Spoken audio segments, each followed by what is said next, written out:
Welcome to the Inside Scoop Live podcast, where indie authors get personal about their books, their writing, and their passions. I'm your host, Sherry Hoyt. Join me for some lively conversations with debut indie authors and seasoned veterans alike. It's a great place to find your next amazing read or even get inspired. So sit back and enjoy the show and let me know what you think. Welcome, everyone. Today I'm talking with Fidelis Mkparu about his latest novel, Soulful Return. It's a story about an immigrant who makes the journey back to Nigeria after being away for 40 years to reconnect with his family, his homeland, and his soul. Before we get started, here's the inside scoop on the author. Fidelis O. Mkparu is a Nigerian immigrant to the U.S., and in this novel he sets out to speak to his experiences and those of his fellow immigrants. He is a professor of medicine at Northeast Ohio Medical University and a senior attending cardiologist at Aultman Hospital and Mercy Medical Center in Canton, Ohio. Previously, he was a Spaulding Fellow at Massachusetts General Hospital and Harvard Medical School. His preceding novels include Love's Affliction and Tears Before Exaltation, a Colorado Independent Publishers Association EVVY Awards winner in Literary and Contemporary Fiction 2018. To learn more about Fidelis Mkparu and his work, visit his website at fidelismkparu.com. Well, hi, Fidelis. Welcome to Inside Scoop Live. Thank you for having me again. The last time you were on our show was in 2018, and we talked about your book, Tears Before Exaltation. So Yes. Catch us up a little bit. What have you been up to since then? Medical practice, busy medical practice, and try to write. I was writing mostly for some journals. I wrote for a cardiology journal, not cardiology issues, but more social issues. Reading, I've been reading a lot, and also spending time with my grandkids, 4 of them, and then just growing some more gray hair and a little small bald spot on my head. That's it, basically. Oh, well, that sounds like fun for the most part anyway. Yeah, it's been fun. I have nothing to complain about. It's been good. Good. So Yes. Tell us about your new book. What is Soulful Return about? Well, Soulful Return, I look at it as a journey, a spiritual journey of someone who has left home for a long time, forgot about all his responsibilities. And one day he woke up and decided that maybe he needs to go back and retrace his roots and find out what he left behind and try to figure out how to fix the problems he had that he ignored for a long time. So for me, it's a journey for redemption. That's the way I look at it. It's just a journey that needs to be taken. Yeah, wow. How inspirational. And now it's fiction, but it is based on your story. Is that right? It's based on experiences I've had and experiences of friends and other immigrants in the U.S. and all over the world. It's not an autobiography, but some of the incidences and some of the maybe I will say challenges in the novel probably has some facts to them. So I'll call it realistic fiction. That's probably what I would call it. Yeah. So what inspired you to write this particular story at this point in your life? There was a period in my life, I did not go back home. The burden of African immigrants is even though you left home, you're still considered a part of the community. They levy taxes on you. Your cousins, your relatives still call you. They expect you to come home and face your responsibilities. For a few years, I didn't go home. And then one year I went home with my son, and I had to go back to the ruins of my grandfather's house. I went to my father's house. My father has been dead since 1995, but all his properties, everything was left the same way. I have nothing is sold. In my culture, even if somebody dies, you don't sell their property. The male children will inherit the properties. It's expected that you keep them and maintain them. That's the way things have been for decades, actually for generations. So when I went back home and I went through my grandfather's place, the funny thing is I took my shoes off, took my socks off to walk on the grounds that my forefathers walked on. Oh, wow. And it was very spiritual for me. And I looked at everything, went to my father's house, opened up the door, looked at all the old pictures, all the kitchenwares, all the dining room wares and everything, the chairs, where my father left them. And I think I had a spiritual moment at that time. And that was the reason why I decided that I was just going to proudly write about the experiences I've had. Wow, I love that story. That kind of gives me chills. I mean, yeah, it does sound like you had a spiritual enlightening or like you said, moments. Yeah, Yeah. wow. It's so So, strong going back home, you know? You always hear you can't go back home, but when you do, I don't know, like I remember just going and like visiting my grandmother's house, and that always felt like home to me. And that, yes. just stepping in that on that property, it's almost like a big you feel this big weight lifted on off of your shoulders almost. I can't describe it, but yeah. I don't agree with people that say you can't go home, Ah, go back home, because I really believe, honestly, if there is something called a soul, I sincerely believe that my soul is in Nigeria. I felt that it did not live with me when I left 45 years ago. I feel that my soul stayed there, roaming around. mm, So when I go back, it just always time for reconnection. I feel that my soul always comes back to me. And when I leave, my soul refuses to go with me. I always waiting for me to come back. That is the feeling I have. I've left physically, but I never left spiritually. I still remain where I came from. yeah. So obviously, the book is on your experiences, as you said, or based on it. So what did your research look like for this? Was there a lot involved since this is your home and you probably had a lot of the information you needed? Was there any research at all involved? Well, the research actually is not, I won't call it a research. I think it was just going back to my roots, going back to where I came from, and looking at it, just like walking on the dirt road, and like my parents walked on, my grandparents walked on, that I used to walk on when I was younger. We used to visit my grandparents' house and all that stuff. I don't think that's called research. I Mm, think that is called reawakening. Just it's something that is deep down in me. I just have to find it.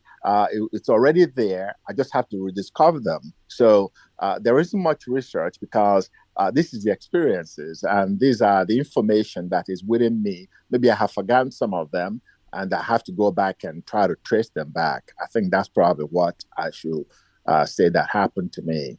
I have to find out who I was or who I should be, and I think that's the experience. yeah, yeah. So reconnecting is a better word than Uh, research. Yeah. yes, a reconnection. Yes. Yeah. So you still have family there, obviously. Have you been home recently? Yeah, I was home in 2020 before COVID took over. I was in Nigeria March of 2020.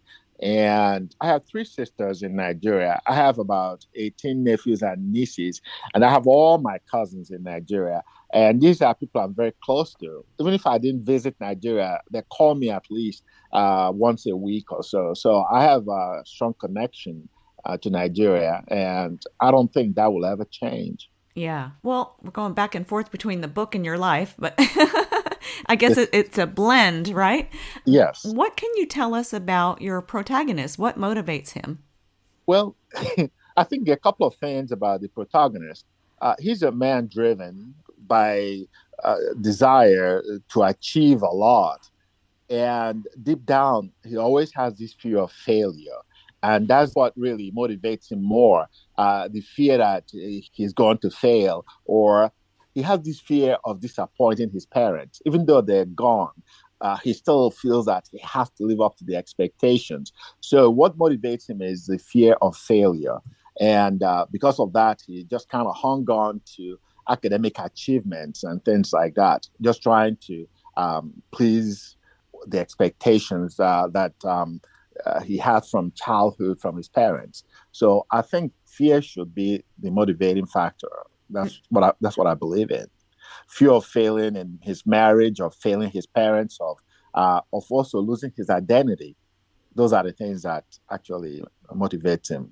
So Mm, because of he has to work harder to make sure that he doesn't fail in any of those areas where he feels that he's vulnerable. Wow. That's a big responsibility put on his shoulders by himself, right?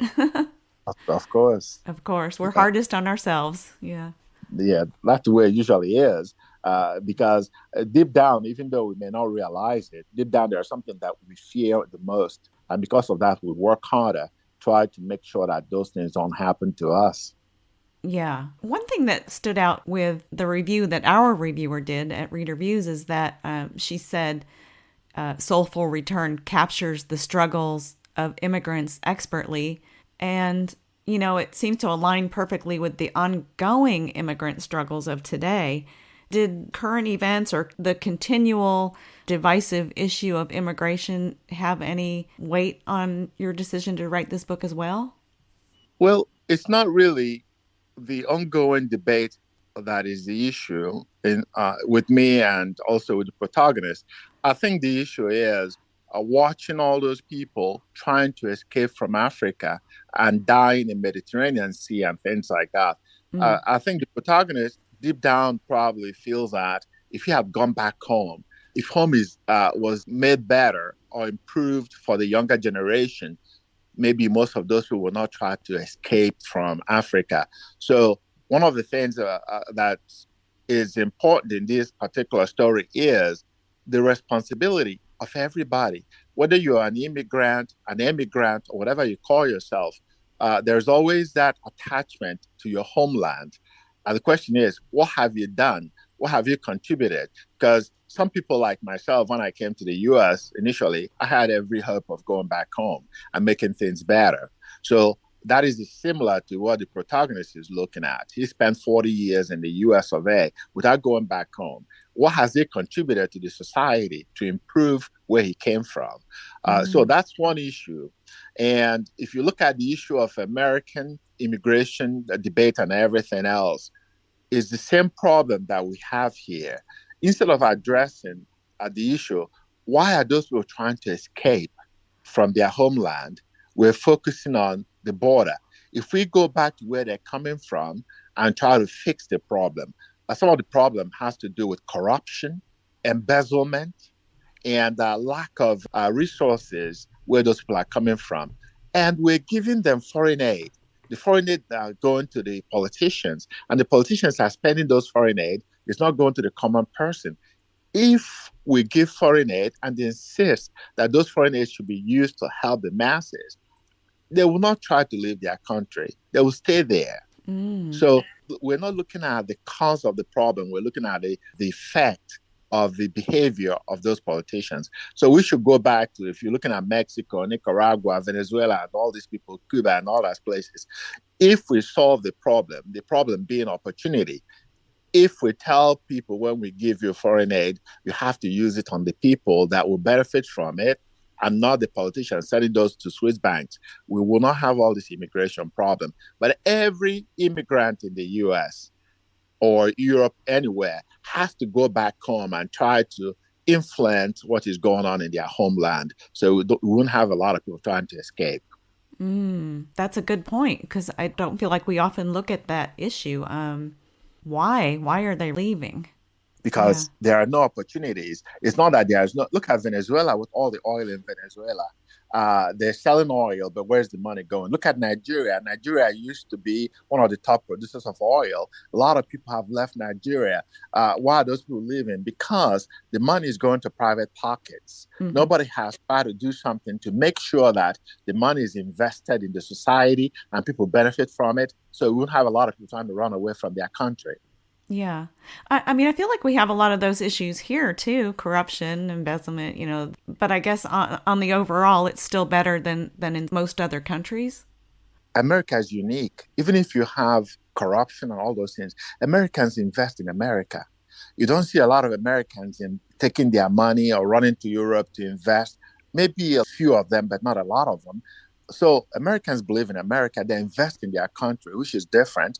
But if you go to third world countries, you don't have any amenities. You don't have anything. Educational system has fallen apart in Nigeria because once they take the money, steal the money, they embezzle the money, whatever you call it, they go to Europe, put them in European banks, put them in offshore banks, and they invest. They buy, go to Dubai. They're buying Nigerians are buying properties in Dubai. You go to England, they're buying properties in England and stuff like that. These are all politicians and corrupt individuals in the society. So even if there's corruption and those corrupt officials invest in their country can still work better than the country where all the funds are taken out of the country. Okay. But we're going a little bit too deeper. Yeah, I know. Yeah. I like the topic. It just like I said, Soulful Return is a spiritual journey. It's someone trying to stand up and raise his hand and said, I want to go back to where I came from. I want to make a difference. So what can you tell us about your protagonist's return Well, without giving away too much? well, the protagonist's return was a little bit shocking for him. He was going back to a country, like a country that he loved and he thought everybody loved him and everything was perfect. When he got there, it wasn't the same country he left 40 years ago. People are more corrupt. People are more violent. And all the people that he thought that were probably with his friends or relatives and things like that, that they would be looking out for his well-being, weren't there for his well-being. So he went out there thinking that he's going to go there and make a difference and change a lot of things. But he went out there struggling, trying to stay alive. And that's the most, actually, I think that's the most scariest thing about this whole story is just the violence towards the end of it, because now he has to deal with the violence that is in the society. It wasn't the society that was amicable and fun-loving people and all those things, but now he's looking at people that have changed over time. Yeah. So that is one of the things that probably why I think some people were asking me, why didn't you write an autobiography and things like that? If I write an autobiography, it would be more violent than a fiction, because fiction, I can modify things. Autobiography, you can't. You have to tell it the way it is. And it would have been a violent memoir or a biography or whatever you call it. Yeah. And people do write those biographies or memoirs that are hard to read, hard truths. But I think almost you would catch a bigger audience and still get your message across writing creative fiction like you've done. Yeah. Also, if you write nonfiction, you have to get everybody's permission. And I didn't get that. You talk to some of the people you want to talk about in your book and trying to get their permission. Most of them said no. And sometimes you worry about lawsuits and things like that. And writing a fiction, you're basically teasing out things that are more interesting for people to read. The way I look at fiction is an entertainment. So you have to find out parts of your story that is entertaining. And sometimes it's difficult when you're writing something that is realistic fiction. So those are some of the things that you have to deal with in the way I approach this particular novel that I wrote. Yeah, yeah. When was Soulful Return released? It was released November 22nd, 2022.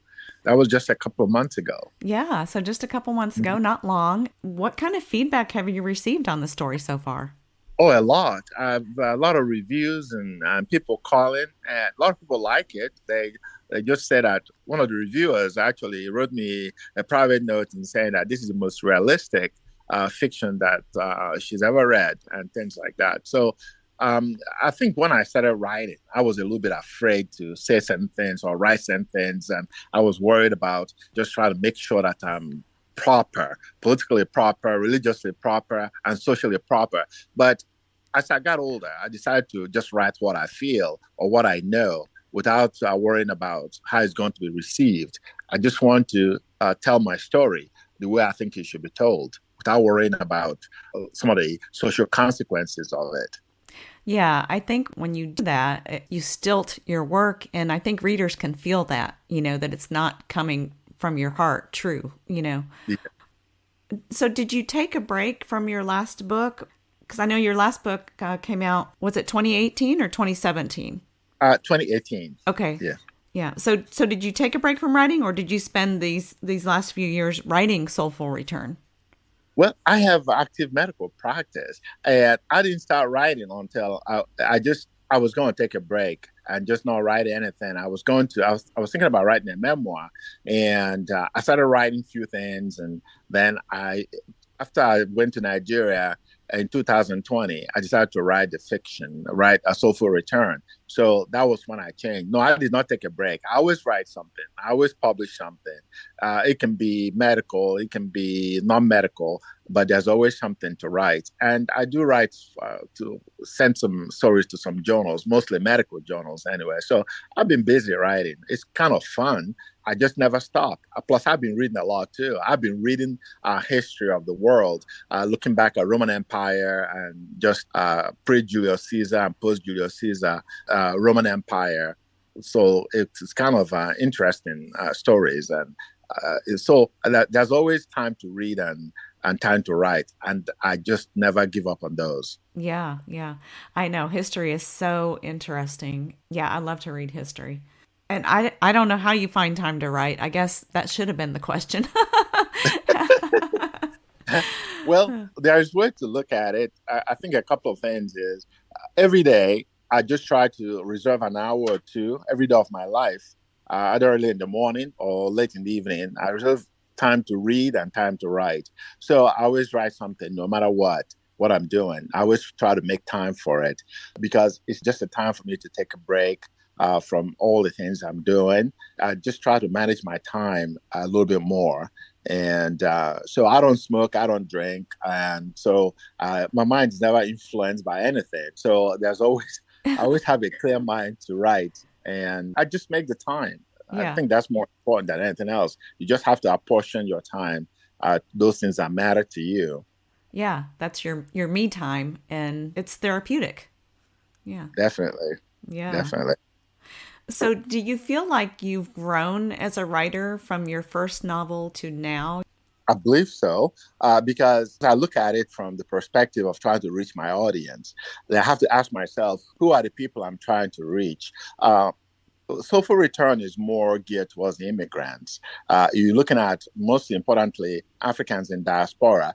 Just want to make sure that the story I'm telling is the story they'll relate to and the story they'll learn from.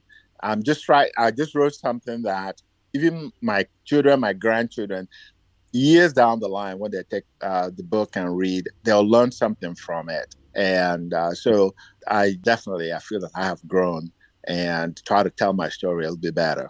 Yeah, yeah. I love that you have that available to, your future generations. That's Yeah. my grandmother. I bring her up again because she was such a storyteller. And I was like, wow, I wish I could have gotten some of the stories from her, of Yes. our family. Because when I realized, oh, all of those stories are now with her, Yes. I was too young to realize that at the time. But, oh. So anyway, That, it's a nice thing to have to be able to pass down along the generations. yes. So what's next for you? You say you'll keep writing. Do you have another story planned? Oh, definitely. There's always the story. That's just the question is, which one should I write first? There's always the story. I'm looking forward to one of these days to retire. Then I can make it a full time. There are so many stories to tell, and one of the things I just wanted to do is probably write something about childhood stories and things like that.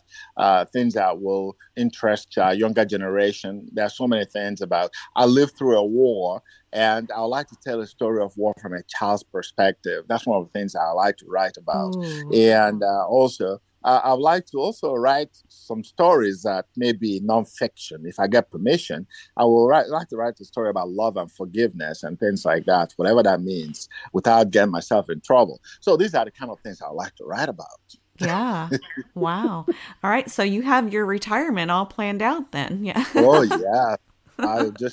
My study. I have books all over my study. I like to sit there and read and write because the good thing about writing is when you write, you just get into the world of your protagonist, and you can just live in that world for a while until the book is done. Yes. So a little bit about your writing style. It seems to be character driven. Yes, I don't write thrillers and all that stuff, and or fantasy and things like that. I just more of my stories are character driven. There has to be, yeah, it's a protagonist driving the story. Yeah, and those are some of my favorite kind of books because the protagonist or whoever your main character is, even if it's an antagonist, they can be who they are in any situation, any plot, they determine what happens. I love that. Definitely. Yeah. Definitely. Well, did you have anything else you wanted to add? I'll recommend people to read Soulful Return. They can take the journey with me. For me, it's a spiritual journey. And every time the funny thing is, even though I wrote the book, I read it so many times. And each time I read the book, and it seems like there are aspects of it that I have forgotten when I was writing. So it's always fun taking that journey. Oh, So I'm asking everybody, take that journey with me. It will be fun. yeah, absolutely. Absolutely. Yeah. Well, Fidelis, thank you so much for joining me again on the show. It's been wonderful to catch up, and best of luck with Soulful Return. And thank you for sharing with us. Thank you for having me today. Thank you for joining me today for my interview with Fidelis Mkparu, author of Soulful Return. To learn more about Fidelis and his work, visit his website at fidelismkparu.com. And be sure to check out our other interviews on InsideScoopLive.com.